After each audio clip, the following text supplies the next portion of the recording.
Hello, and welcome to the Center for Global Learning's Navigating Travel Requirements for F-1 Students workshop. My name is Allison Jackson, and I'm the Associate Director for the Center for Global Learning here at St. Peter's University. We are located in Jersey City, New Jersey. So this session is targeted to our continuing students. If you belong to another university in the United States, please be sure to contact your DSO or designated school official for instructions on how to travel and for legal advice as well, or for just DSO advice. So at this time, I'm going to go ahead and close the entry into our workshop. And if you have any questions, please be sure to use the Q&A feature. Throughout the session, I'll be putting things in the chat. And if you have any questions, please make sure to use the Zoom Q&A feature or questions and answer feature at the bottom of your screen. So today's agenda is going to cover quite a lot of information. And I just want to make sure that you are aware that we will be taking video attendance during this session. And if you aren't able to turn on your cameras, unfortunately, we won't be able to record your attendance, but please make sure you are ready to do that. I will announce it via the chat to let you know that we are going to be turning on the video, and I'll make sure to announce it as well. So first, we're going to just do some basic F-1 status overview, just because you do need to understand sort of the basics of maintaining your status in order to determine if it's a safe time for you to travel outside the US and to expect entry back into the US. Maintaining status is just something that you are supposed to be aware of. So that's basically a general overview of that as well. We'll talk a little bit about the things you should be thinking about before you depart the United States. And then we'll cover some basic information regarding the documents you should carry, as well as if you do need to have a visa renewal, we'll do just a summary of what's expected, because most of the information you need, you will need to get directly from the embassy or consulate that you're planning to visit. We'll touch very briefly on travel during OPT and CPT, because rules change after you complete your studies here at the university. So do stay tuned for that. It's just good to be aware of, even while you're a student, that these rules change, just so that you are prepared for it and can plan accordingly once you complete your studies. We'll also talk briefly again about re-entry into the US and some of the more common things that tend to happen when you re-enter the United States, and what to do should you run into any issues. Okay. So at this time, I'm going to go ahead and proceed with just basic F-1 overview. So hopefully this document looks familiar to you. This is your I-20 issued to F-1 students as well as their dependents. So you'll notice in the top right-hand corner of the first page, it does state your immigration status. And if you are a dependent, it will actually say F2.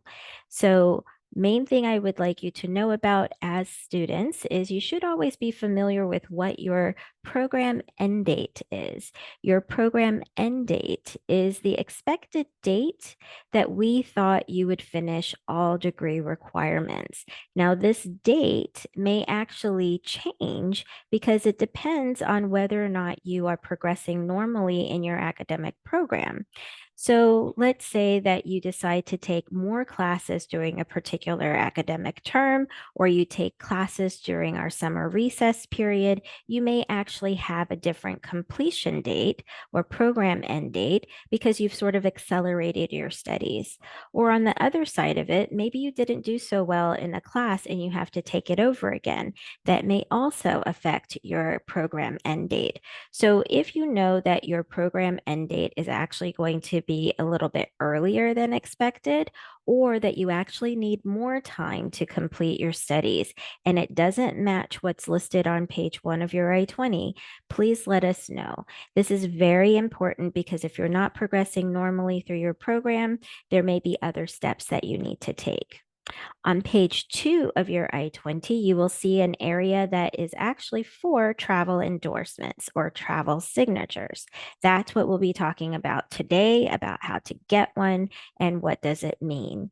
The travel signature can only be given by the principal designated school official or PDSO, or the designated school official or DSO. I am a DSO here in our office, and we also have Cliff Achoka, who is also a DSO for our office. And the PDSO is Jocasta Brenz Watson. So you may see our names on your I-20, and we are the ones who are able to give you that authorization. Our travel signature has a certain meaning, and I'll be discussing that later in the session. Page 3 of your I-20, it just has reminders, just very brief summaries of things that you should do in order to maintain your status as an F-1 student. Always make sure that your information on page 1 is up to date. So if you've changed your major, if you have changed the spelling of your name, or maybe even if your passport country has changed, you do need to make sure you inform our office of these changes so that we're able to advise you on how to get your I-20 document updated. The second thing that you should be familiar with is your visa stamp, or more commonly called your entry visa. And that's how I'll be referring to it throughout our session. Your entry visa is really for that purpose. It's meant to tell the officer at the port of entry what your purpose is for entering the US. So you'll see on your document that it has some basic information regarding expiration, your name, and the school that you last applied for this visa with. Okay, but the entry visa does not determine the length of your stay. And that's important to remember. This document does not determine the length of your stay. It merely tells the government what your purpose is for entering the US and that you have been permitted to do that through the Department of State. The other document you should be familiar with and that I will be referring to throughout this session is your I-94 admissions record. Now, this document indicates how long you can stay in the US, and it's evidence that you entered the country legally and in which status. Okay, so the document on the left is a paper copy of the I-94, largely being phased out. The document on the right is the electronic printout copy, and we'll go through this more later in the workshop. So, your F-1 status, what are the things that you should know about it? Well, mainly that the government's going to ask you, right? They're going to say, hey, what's your purpose for entering the United States? It's a very common question, often the very first question that they'll ask you when you are entering the US. You might recall this when you came into the US for the first time. So, being an F-1 student basically means that you are pursuing full-time study in a degree or certificate program, but it's full-time and that's the expectation. If you have a dependent, meaning a spouse or child who is accompanying you into the United States, they should have F-2 documents, and they are actually able to travel independently from you or with you.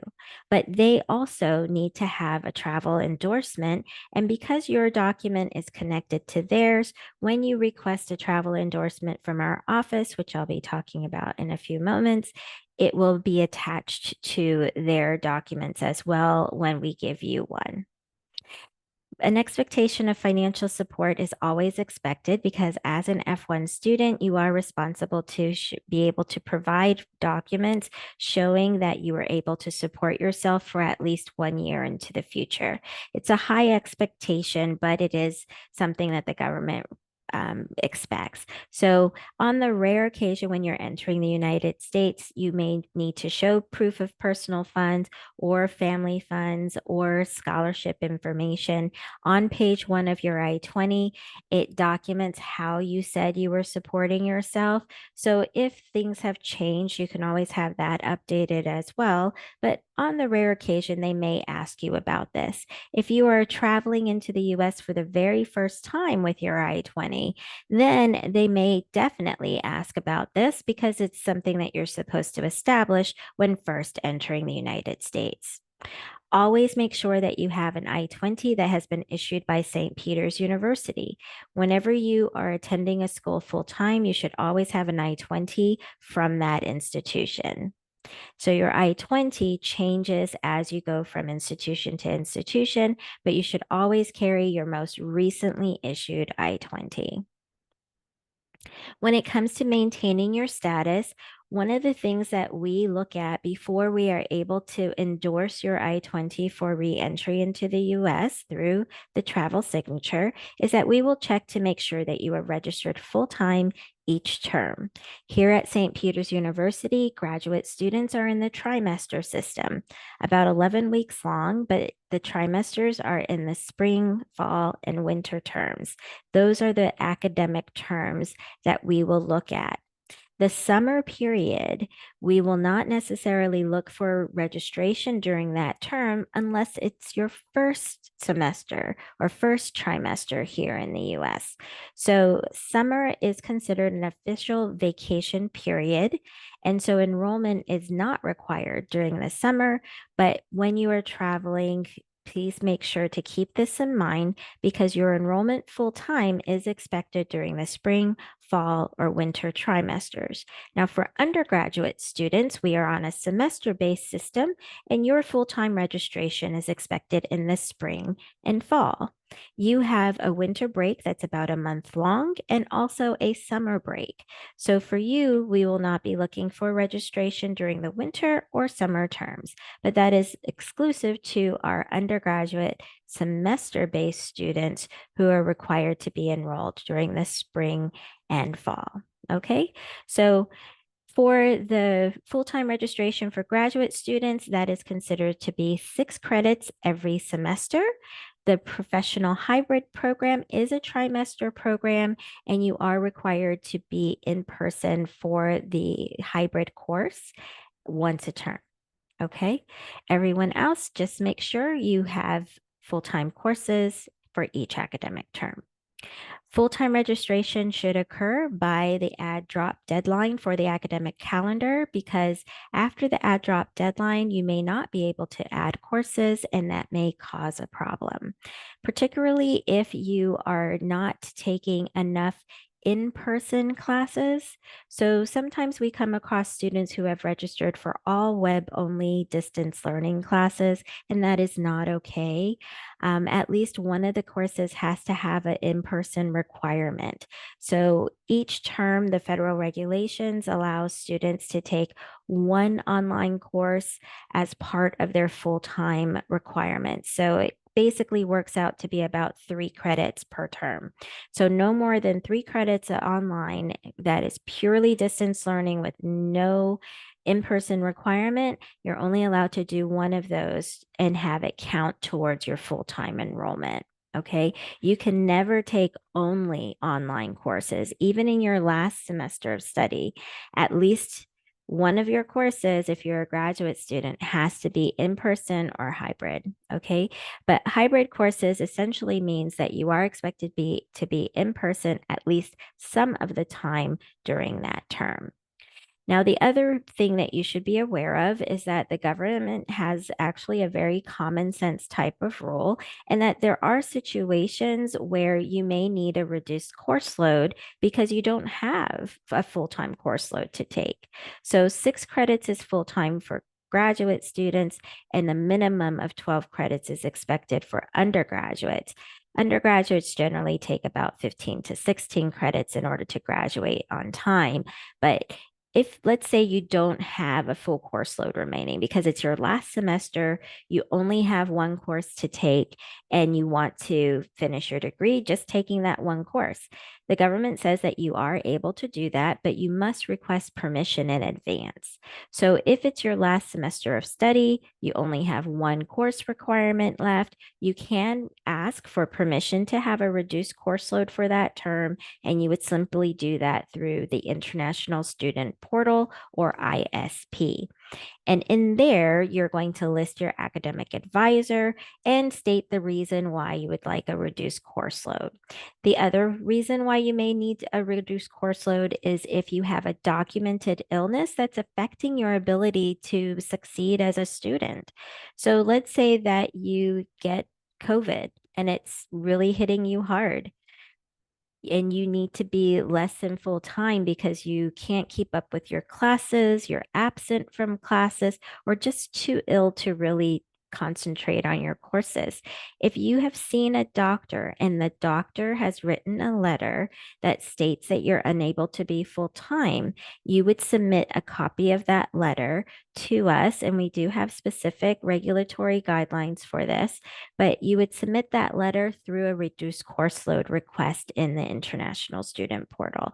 I highly recommend that if you're in either situation and you have questions about it, please make an appointment to see us or send us an email with some of the situation described and we'll advise you accordingly. Okay, but don't miss out on requesting a reduced course load, because if something is affecting your ability to actually complete your courses, particularly for a medical reason, whether it's a mental medical illness or a physical illness, you want to ask for this while the semester is still active, because if it affects your grades, that could also affect your immigration status. Okay, so hopefully that is clear.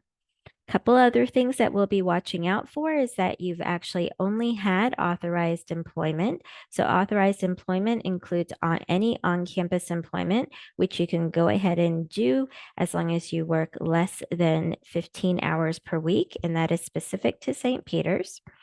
For on-campus employment, for practical training, you do have to be authorized for that, and that would be on page 2 of your I-20. Please make sure that your SEVIS records are always kept updated, meaning if you've had a change of address, you are required to report that within 10 business days of the change, and you would do that through the International Student Portal. Things like major changes, you're required to report to us as well so that we can update your I-20. After you complete your studies, there is a 60-day grace period, which allows you to stay in the United States and make certain decisions about what you would like to do. So some students use that to prepare to leave from the United States. Some students use that time period to wait for their OPT application or practical training application that they might have filed before graduation. Or some students will choose to transfer out to another institution or change their status even. So the 60-day grace period, it's something that comes when you have completed your very last class here at St. Peter's, and your 60-day grace period starts directly after that, okay? And that's why it's important to know what your program end date is on your I-20, because if it doesn't match the actual date you've taken your last class, you may have entered the 60-day grace period without even knowing it. But just keep in mind that the 60-day grace period is a time period for you to make certain choices after your purpose in the US, which is to be a student, has ended. Okay? Now, let's move on to travel planning. Travel planning is one of those things that is really up to you. You're an independent thinker. You're attending classes every day on your own, whether you're a graduate student or undergraduate student. Your ability to travel really depends on you being able to plan well, okay? And at this time, if you could go ahead and turn your cameras on, I'll go ahead and take a picture. Okay, and I'm just gonna pause the recording a little bit. Okay, thank you. We'll move on. So the travel planning, things to keep in mind is, are you in class? That's very important. If you are in class, remember your purpose in the US is to be a student. If you're going to do something that affects your ability to attend full-time classes, that could cause a problem. So please make sure to plan your travel in alignment with the academic schedule.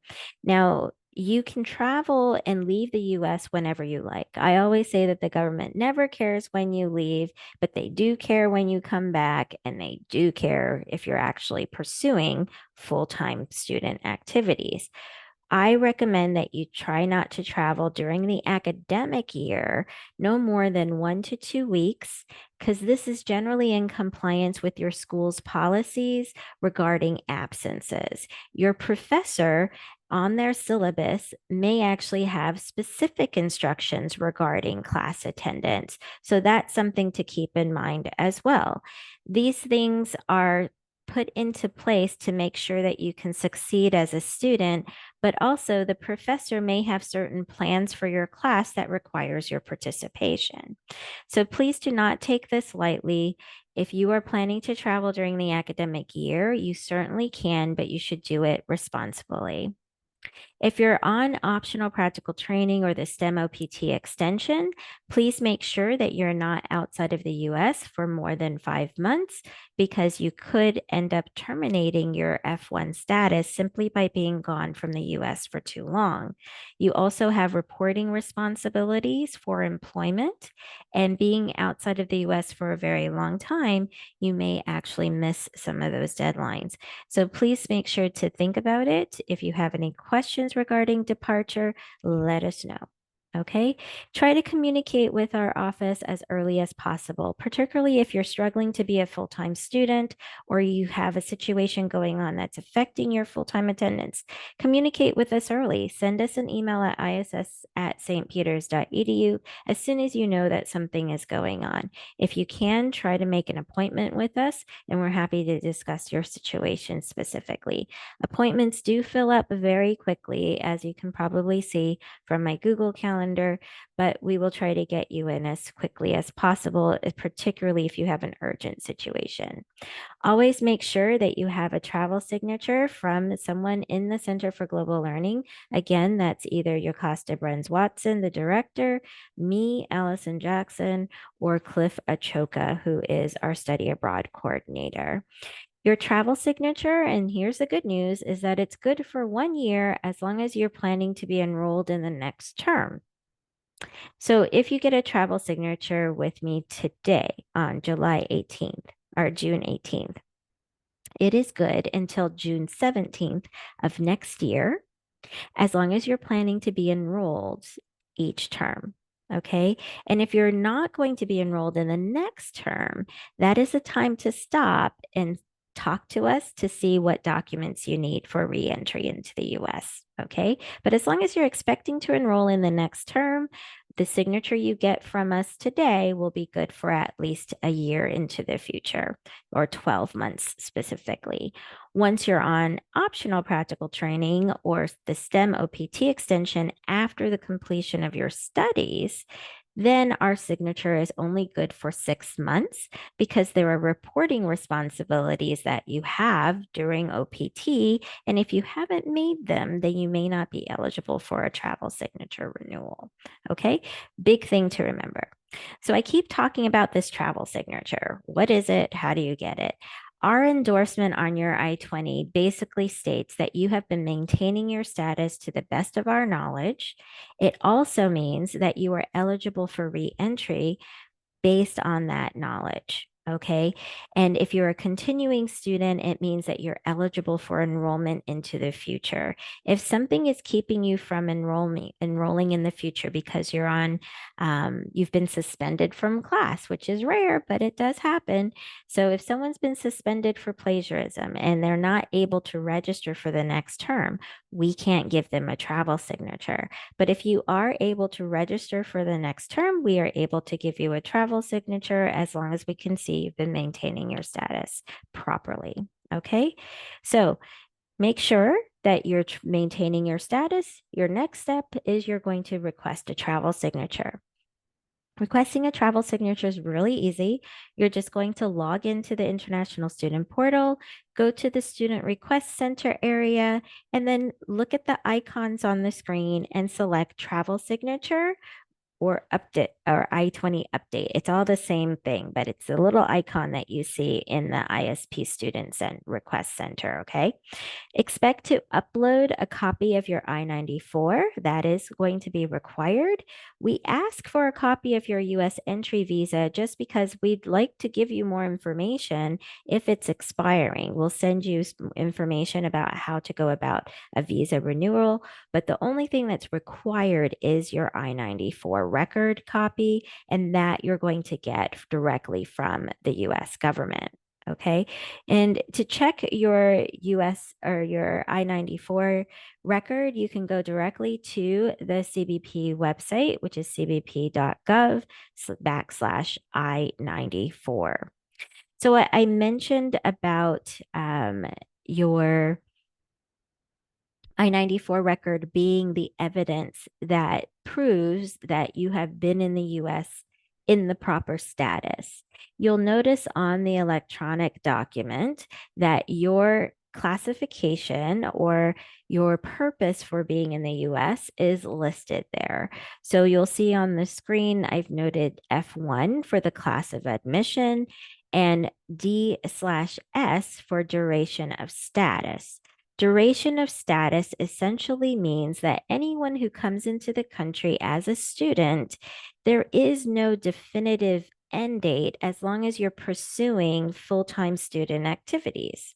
So that's why you can enter the United States using your F-1 entry visa, and then you're able to stay in the United States as long as you have a continuing F-1 status, meaning you have an I-20 showing what school you're attending, how long you're expected to be here for that program. All of that is allowing you to continue to stay. So that's why duration of status means as long as you've been maintaining your F-1 status, you may continue to stay in the US. So that's why if you enter the country as a bachelor's degree student and you get admitted to a master's degree student, you don't have to leave in between the two. Okay, as long as it's time within a certain period of time, but you instead get a new I-20 and you can continue to stay in the United States. So as you go on to higher degree levels, you basically get a new I-20, or you should be applying for a new I-20, and you're able to continue to stay. So the I-94 record is what determines how long you're able to stay, because if you're here as an F-1, it should always say duration of status. And that's what we're checking for when you submit this document to us. Okay. And then later we also go into CVIS to just verify the information. So try to remember each time you enter the United States, have a printout of your most recent I-94 record, and you'll be just fine. So, oh, I should clarify. So when you enter the United States, you'll receive an I-94 admissions record.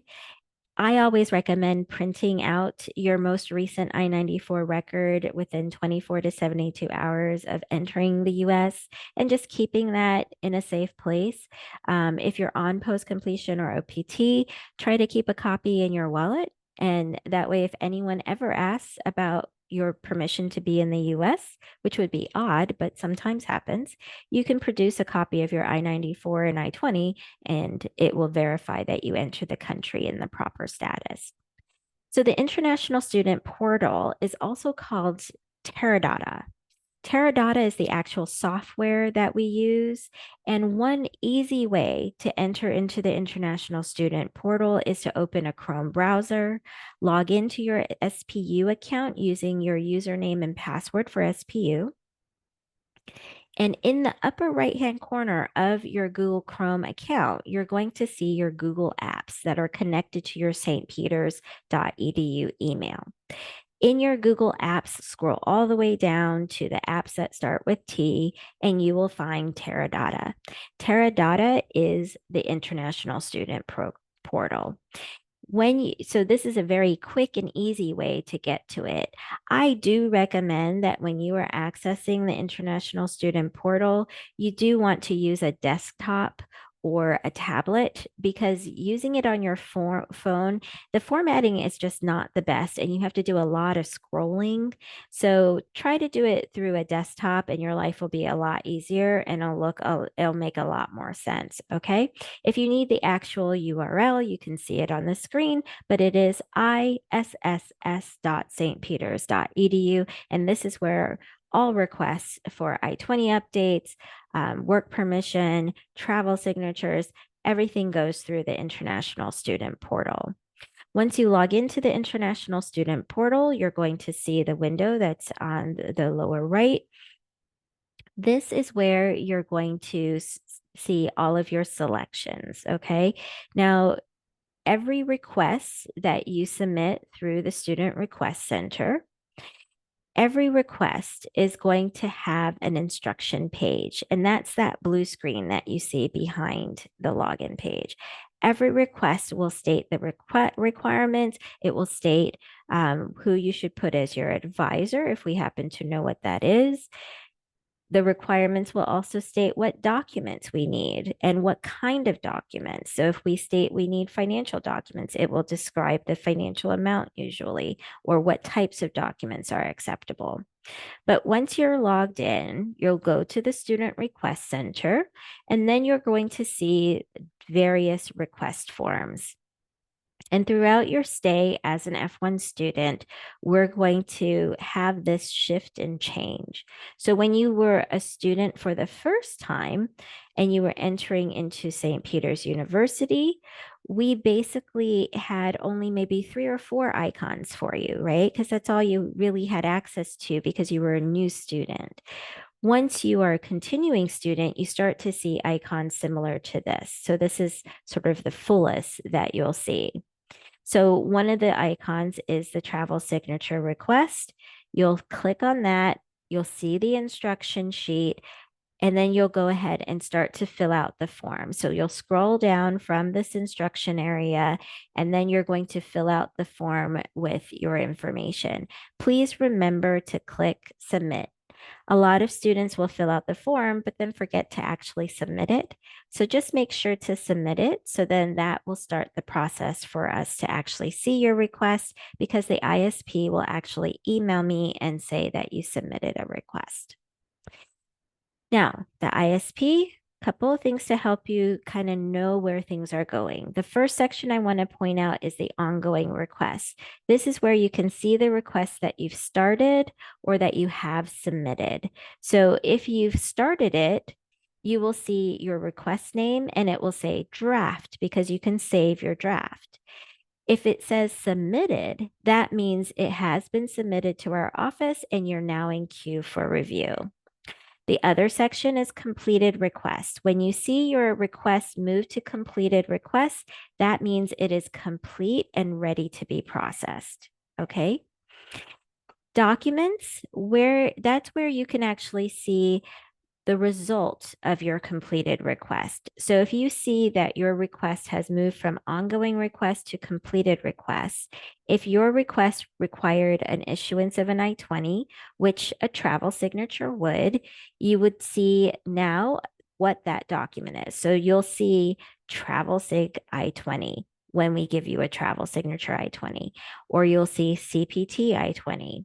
Okay. And you can actually manipulate how many documents you can see at a time directly on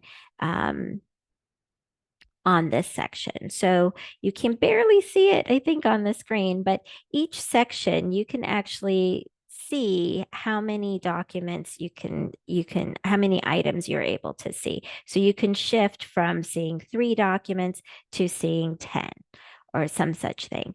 Here as well, messages, you can also see, you can adjust how many messages that you got. But just remember, this is a somewhat dynamic page and it changes as you move through your F1 status.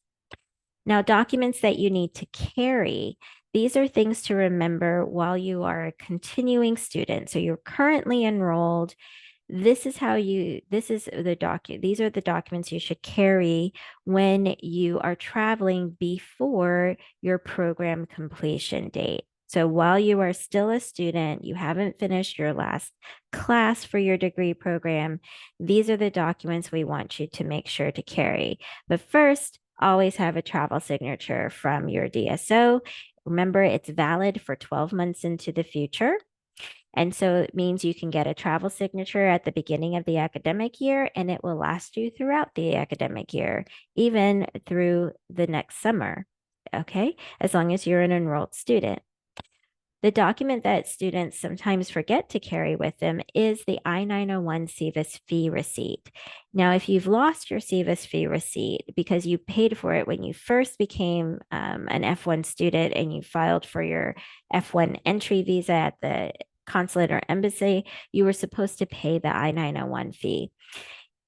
always have this receipt. This receipt is needed, and occasionally there might be a data problem, and the Customs and Border Protection officers at the borders may not be able to see your information. So carry the copy of the fee, because if you don't have a copy of the receipt, then they may ask you to pay it again. And no one wants to do that. Okay, we do advise strongly that you carry some type of connection proof to the university. So your I-20 is great, perfect, but it doesn't necessarily show your enrollment per term. So carrying a student ID is just instant knowledge that you did arrive on campus and you got an ID at some point. Enrollment verification is proof that you're currently enrolled or you were enrolled for the most recent term. So it's the summertime right now here at St. Peter's. If you were enrolled for the spring trimester or the spring semester, you would carry proof of your enrollment for the spring. And then you travel during the summer, they would look to see your enrollment at that point. If you have enrollment for the future, that's even better, because it shows that you are planning to return to be a full-time student. So if you've enrolled for the fall, perfect. Request an enrollment verification document from the registrar's office. So you can request that enrollment verification statement directly from the Spirit Online system that we have here at St. Peter's. So hopefully it should look familiar to you, but you can always log into Spirit Online and use the enrollment verification link to request that. Okay. If you go in person, I believe they still refer you to the online service, but it does take about 3 days to get, so try to plan ahead. Travel within the United States is a unique little beast, but some things to keep in mind. As a foreign national in the United States, there's always times where you may come across a government or local authority that requests to see your documents, particularly if there, is an unexpected incident. And depending on where you are in the US, that may change. So, in general, if you're going to commute short distances between your home and your place of employment, or your home and the university, carry your school ID. That just makes sense because it shows your immediate connection to us and verifies that you are a student somewhere. Carry a printout of your most recent I-94 record showing that you entered the country as an F-1 and you're able to stay for the duration of your status. I also recommend that you not carry your passport around. Hopefully, most of you already have known this, but you can get a state ID or a driver's license from the state that you live in with a photo, and that way that can be your government ID. Carrying around your passport just has a lot of downsides to it.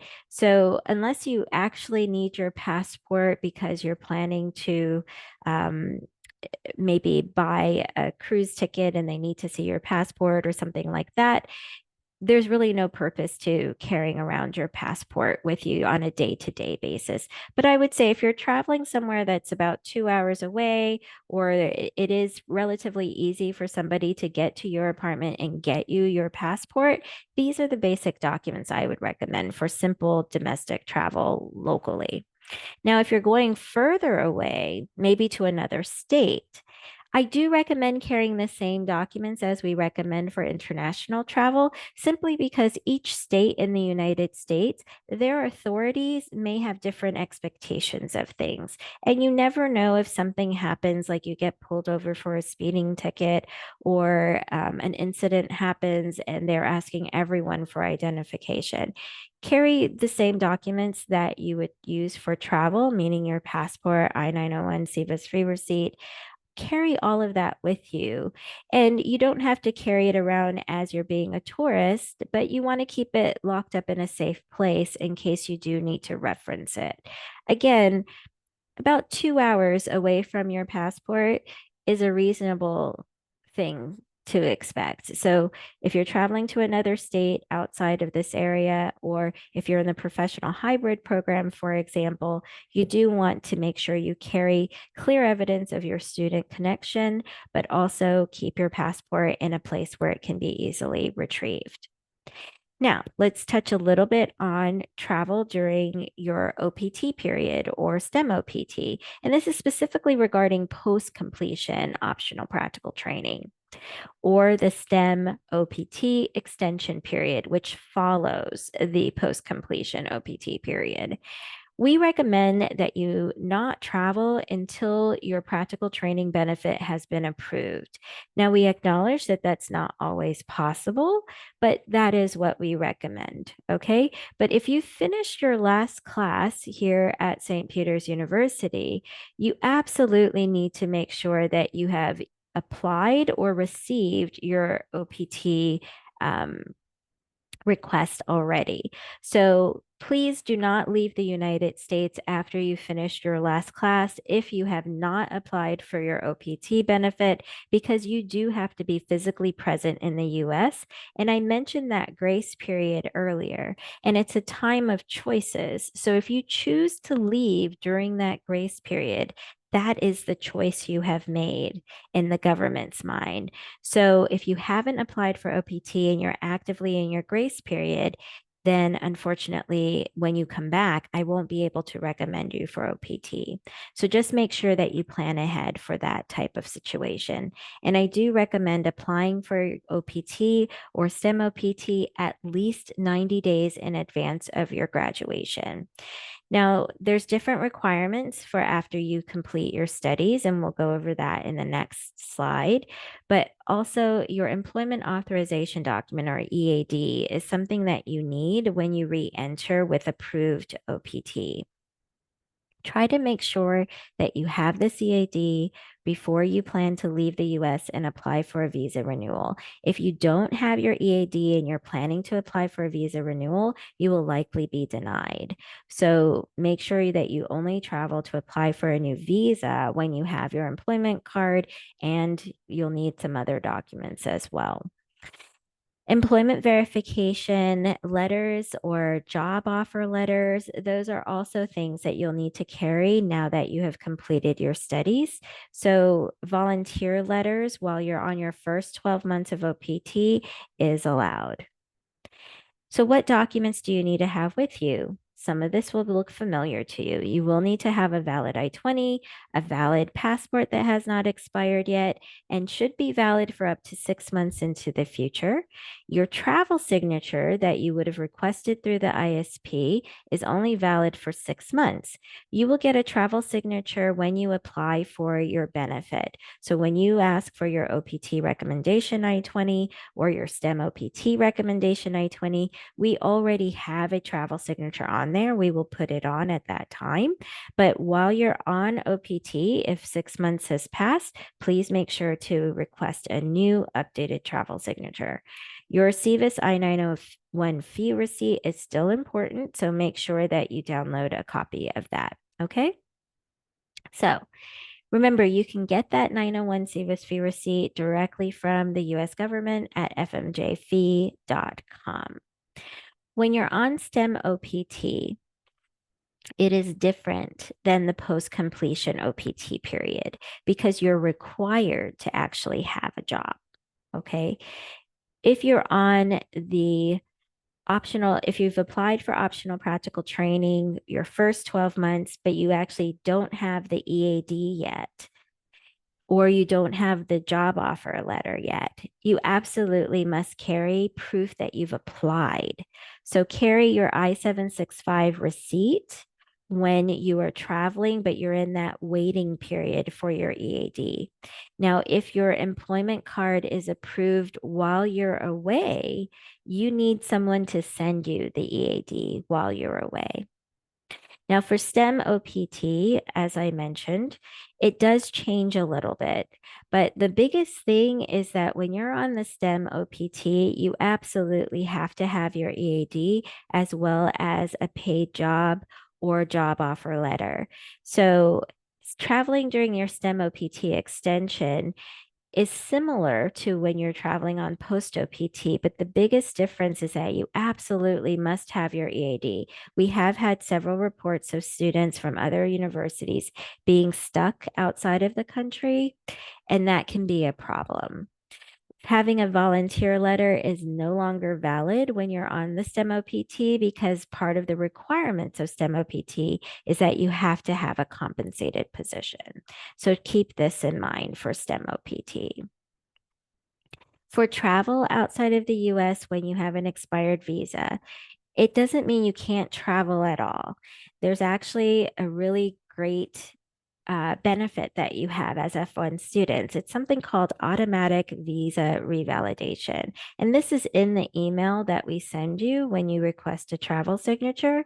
But this is a really great benefit that the government allows. And it truly is supporting our capitalist idealistic ideas. But it helps for tourist travel, right? It helps for F-1 students if you can't have your family get visas to come to the United States, maybe they can get a visa for Canada or for Bermuda. Okay. So Canadians and Bermuda citizens do not have entry visas. So because of this rule does not apply to you if you are a citizen of the countries that I'm about to talk about.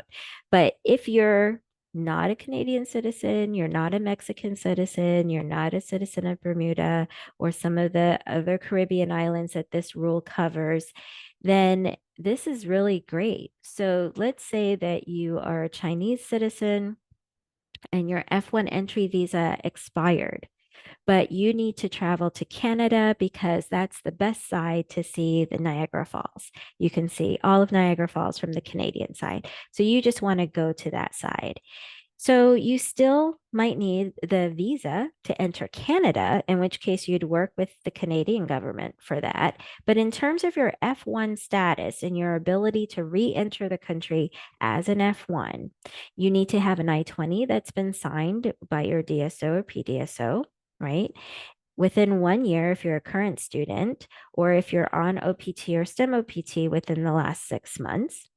You do need to have your I-94 printout showing your most recent entry as an F-1 with DS on it.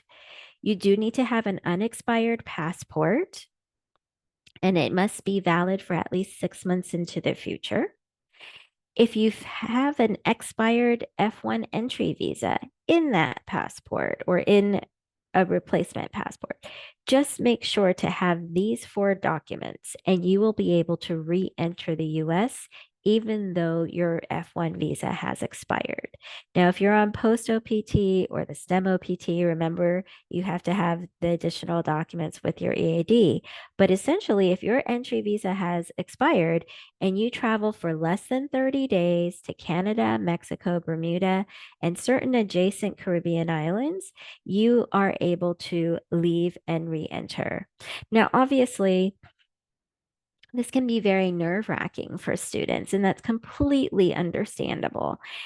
I would say look at our website. When you apply for a travel signature, we send you this information with a link to our information on our website, and I'm going to put that in the chat now. But we have the information about how you can see whether or not you qualify for the automatic visa revalidation. We're also happy to just review your record to let you know if you're eligible for it. But the automatic visa revalidation is great. If you just want to take a quick trip to Canada or to Mexico and you're not a citizen from those places, you might be able to do it. One important warning is that you do not want to apply for a visa renewal in those countries if you are depending on this rule to be able to re-enter the US. Because unfortunately, when you apply for an entry visa in one of these countries, and let's say you're denied, they will actually cancel whatever F-1 entry visa you have in your passport if it hasn't expired yet. But if it has expired, you will not be able to use this to re-enter the US. Instead, you will have to fly from that country to your passport country to apply for a renewal of your entry visa. So this is truly for touristic activity, not really for visa renewal at all, because if you apply for a visa renewal and you're not approved, you won't be able to use this, okay? So just keep that in mind. It can be risky to do it if you think you might be delayed or if you think there might be questions and it's going to take a long time. I highly recommend not applying for a visa if you're really going to be trying to use this visa revalidation rule for reentry. Now, expired visas. You've got to apply for a renewal at some point, right? One thing to keep in mind, and this is something that the Education USA area of the Department of State says, is that visa interviews are very short. You have to do your best to explain why you are in the country to study, or if you're done with your studies, what are you doing to continue your learning in the US? You also have to plan on how you are planning to support yourself. Do you have adequate funds to renew your visa? Because remember, F-1 students will always have to show proof that they're able to support themselves for at least 1 year into the future. So updated finances are very important when you apply for renewal for your entry visa. And you also kind of have to have an idea of what you're going to say about what your future plans are. The F-1 entry visa is not an immigrant visa. It is a non-immigrant visa. And that is always something to keep in mind. You're coming for temporary studies in the United States, and there is no option for the F-1, just from the F-1 status, to immigrate to the United States. So everything that they are asking you at the point of applying for a visa is really around this idea that they're expecting that you're planning to have a temporary stay to achieve an academic goal. And when that academic goal has passed, then you are expected to leave the United States. So just always remember, when you're applying for a new F-1 entry visa, your main purpose is to be a student and pursue student activities, but also you do need to have an idea of what you're planning to do when that goal ends. And you won't have very much time to do it. It's 30 seconds to a minute to make that impression. So when they ask you a question, make sure that you're also talking about your student status when answering those questions. So if you're thinking about renewing your entry visa, a couple of things you want to know is, have you been maintaining your status? Big thing, right? Ideally, if you have a travel signature recently from our office, we've already checked whether or not you've had any issues. But let's say you've graduated and you're on OPT or the STEM OPT extension. You don't have coursework to point to anymore. Instead, you need to make sure that your address is kept up to date, that you've been reporting your employment information accurately. And if you need your funding update on page 1 because you're not taking tuition anymore, then let us know so that we can go ahead and update your I-20. So check to make sure that you're actually eligible for the visa that you're applying for. Okay. Review directly on the US Embassy or Consulate's website about what their guidelines are for applying. You can get the application form. You can also do your payment for your visa fee all through the government's website, and they have very specific instructions. Embassies, even in the same country, can have different policies for each location. So it is critical that you look at the embassy or consulate information to keep up to date. Never presume that the process is the same. Department of State rules can change with very little notice. And sometimes we may not even be aware of the changes that have happened. So it's always best to look at the website because those are kept up to date by the US government, and each location will have their own instructions and own policies about how things can happen. So for example, some embassies, like let's say in India, some embassies actually print and issue the visa directly from the embassy site. Other consulates or embassies will have to send their applications to that site. So their processing time may be very different than the one that you think is actually issuing your visa. So you have to look at each embassy and try to follow their policy so that you have a realistic idea of how long it's going to take to actually get your visa. Paying the fee is just a required part. Every time you apply for your entry visa, you have to fill out a DS 160 form for a non-immigrant F1 visa. You do have to pay the visa application fee. Okay.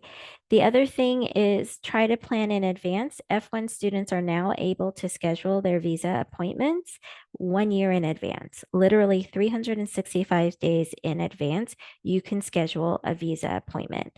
I highly recommend that you try to do this. If you are not able to do it, please check to see if you're eligible for the interview waiver because you may not need an appointment at all. If you've never been denied an F1 entry visa, you are most likely eligible for the interview waiver program.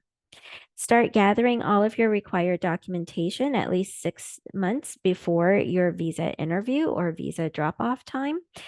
This is good because then you can actually have all up-to-date information. Again, finances are important. I highly recommend having financial documents that are 3 to 6 months old when you apply for your new visa.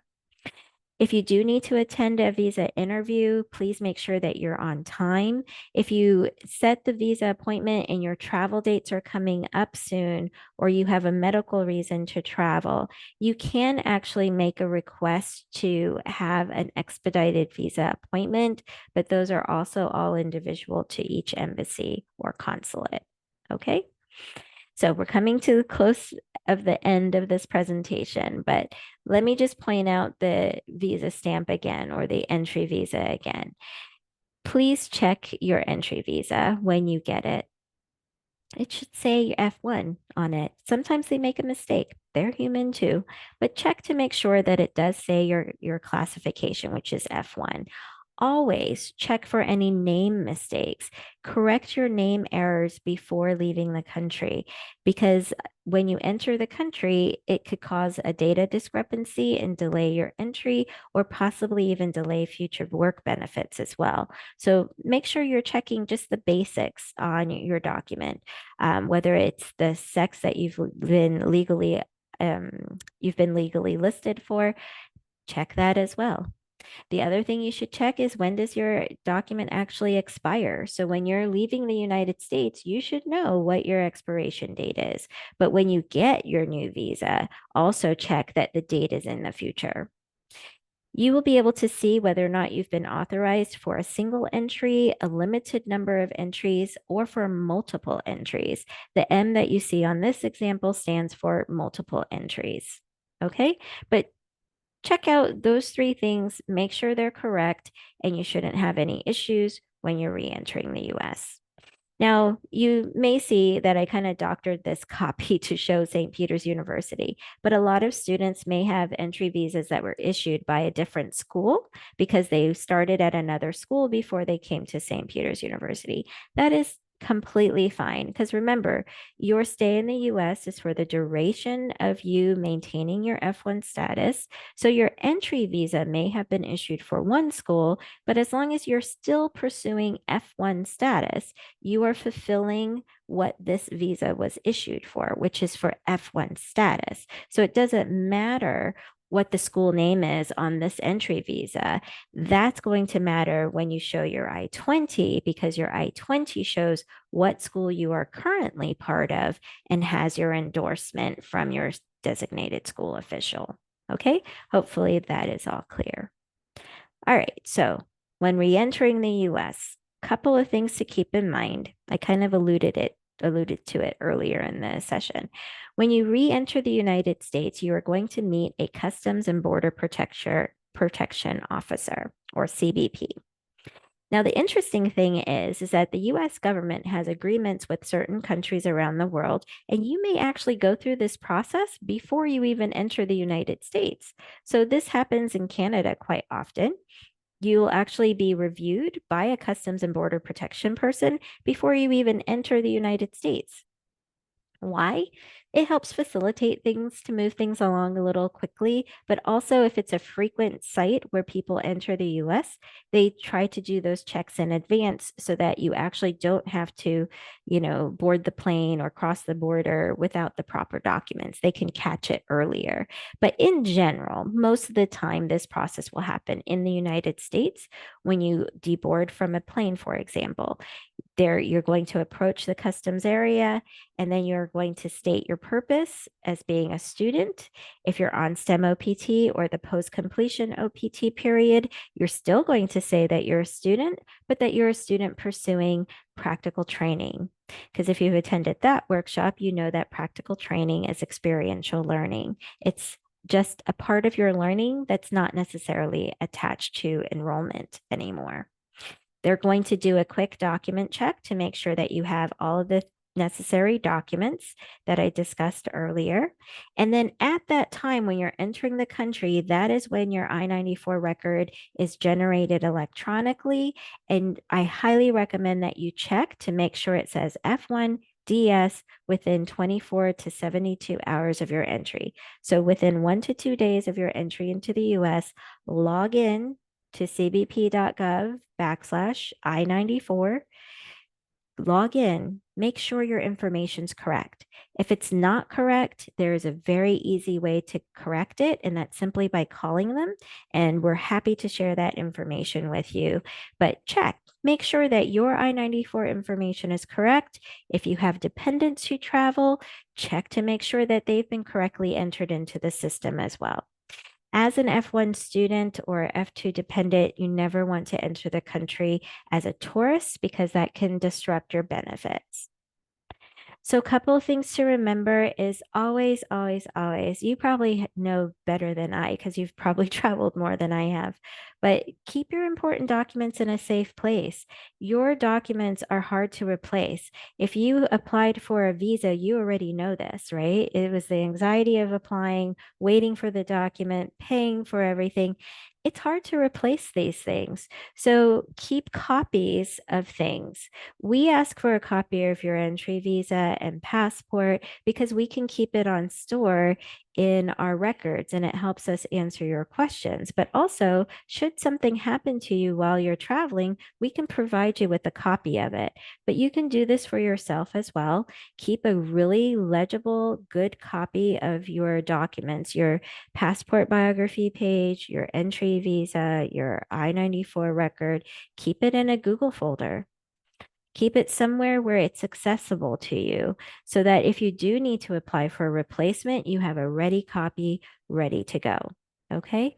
Emergency contact information. Not only is that your close loved ones, like maybe friends or family members or extended folks that you're familiar with, but have a contact in the United States. Because if you run into problems at the border, you do want to have someone who's able to contact our office. You can contact public safety here at St. Peter's University and ask them to be transferred to your DSO or ISS representative. That would be our office, and they will transfer your call to us. Okay. But have a list of emergency contacts readily available on paper because if you lose your phone, you're not going to have access to anything. Health insurance is just always a good idea. Ensure that you have coverage during your travel, whether it's domestically within the United States. All international students at St. Peter's are expected to have coverage. That is your responsibility to make sure that you do that. So just make sure you have adequate health coverage. Knowing your rights when you enter the United States, what does that basically mean? So there are some times where when you are entering the United States, there are things that are unexpected and things that are kind of expected, right? So when you're entering the United States and they ask you for your documents, maybe you are missing your travel signature, or you're outside the US and your entry visa has been delayed, or worst case scenario, it's been denied. Please make sure that you reach out to our office. Each case is treated individually, And we like to talk to you if you think that you're going to have any issues. But even if you don't, applying for a visa outside of the United States, it's a good idea to make an appointment with us. We'll give you some tips about things to be thinking about. We'll remind you about documents you should be thinking about, but they're individual, so you want to plan for it as best as you can. When you're entering the United States, one of the things you should be thinking about is if you didn't get a travel signature, what are your options? Okay. Your option is to request something called an I-515A. The I-515A is a document that allows you temporary entrance into the United States. If you are within 24 to 48 hours of your entry into the US, you can also email our office and we will send you those instructions, because there may be times where, let's say I'm on vacation. I'm not at my computer. I didn't bring it with me on vacation.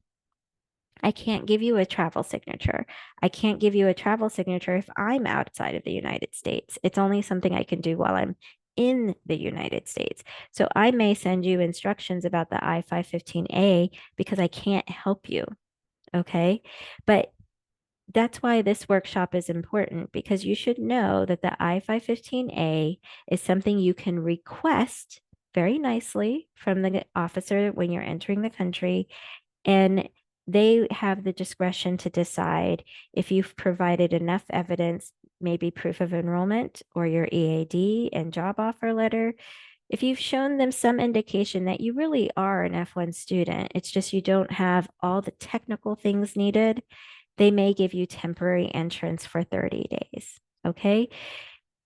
If you're applying for a visa and it's delayed or it's denied, or there's just different issues happening at the consular office for particularly when there is civil unrest, if the consulate or embassy closes, these are things you can't really control, but we do want you to be prepared as much as possible. So try to let us know that you're doing these things. Never presume that things are the same.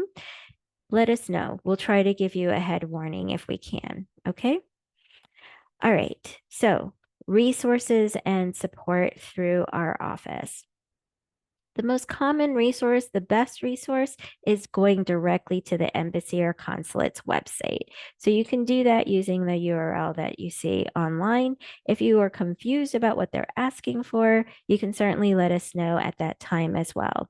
But let us know if you have any particular questions. Carry our email and our cell phone and regular phone line information with you.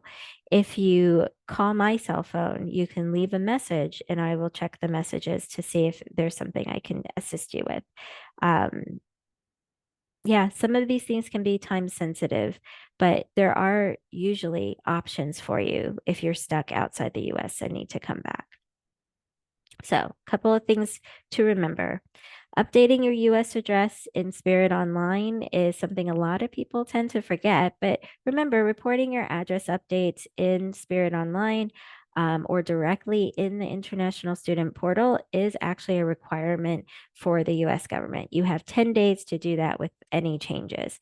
Why am I mentioning it here? It's because it's part of maintaining your status, but also when you travel and re-enter the US, a very common question that an officer might ask you is, what is your address? And you need to be able to tell them your accurate address, and they will check CVIS to see if your address is correct. It's a very simple question that verifies that what you're telling them is true. So always have your US address updated in not only the school system, but in the International Student Portal as well. Always download a copy of your I-94 for both you and your dependents within 24 to 72 hours of your reentry, and verify that the information is accurate and correct. Let us know if it's not correct and we'll send you instructions. Keep all of your I-20 documents in a safe place. You should always carry your most recent I-20. However, all of the previously issued I-20s you should keep in a safe place.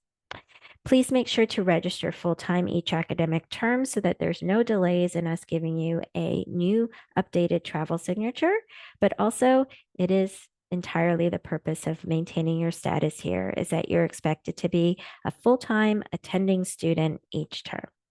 Please check with our office if you ever have questions. And I know it's hard to make an appointment sometimes, but it is definitely worth your time. If you're having difficulty or if you're planning to apply for visa renewal, I highly recommend making an appointment. Please do continue to check your stpeters.edu email throughout the time that you are in the US as an F1 using St. Peter's I-20. If there are any urgent things we need to let you know due to an immigration change or there's a data problem, we're going to email you. Okay, and you are expected to keep up to date with any and all of those changes. So I mentioned appointments. You can make an appointment through our Google Appointments. We are going to be switching over to the Navigate system, but these links will remain the same. So right now we're using the Google Appointment system. When we switch over to Navigate, you will still be able to go to this link and we'll just be directing you to Navigate instead. Appointments are generally visible up to 15 to 20 days in advance. So if you don't see anything for the rest of the year, it just means that the next 2 weeks are completely full and you have to wait until you're within 15 days of our next available appointment date for the appointments to be available. Sounds complicated. It's not. You have access to the Google Calendar. My Google Calendar is visible to anyone with the St. Peter's user's name. You can feel free to invite me to an appointment time. I generally can't accommodate same day appointments because I usually have a pretty full schedule. But if you want to request one into the future, you can simply look at my Google Calendar, see my free and busy moments, and you can request an appointment during that time. But if you're having difficulty, email or call our office and we'll try to assist you at that time. Okay. All right. So, our basic information. Again, I'm Allison Jackson, Associate Director for the Center for Global Learning here at St. Peter's University in Jersey City, New Jersey. We are located in the basement level of Lee House. And Lee House is the undergraduate admissions building, and we're on the corner, near the corner of Montgomery Street and John F. K. Boulevard. But we see students by appointment all the time. If you happen to drop in, it really just depends on what my schedule looks like. But there are certain times of the year where I'm simply not available for drop-ins. Same for the director. So we encourage you to make an appointment if possible, but obviously time sensitive things. If you have an urgent situation, feel free to come to our office and we'll try to accommodate you as best we can. The International Student Portal really is the best way to put in the only way to put in your requests. But if you're not sure what to do, always email. ISS at stpeters.edu is monitored largely by our director, but we have 3 people reviewing that email at any time. Usually it takes about 2 to 3 business days, sometimes up to 5 business days, depending on the time of year to respond to emails. But email us. We'll try to get back to you as quickly as possible. If you are planning to do any type of study abroad, or maybe you're interested in our travel courses for spring break, please email global-learning at stpeters.edu and Cliff Achoka will be happy to assist you. Okay, so that concludes our session.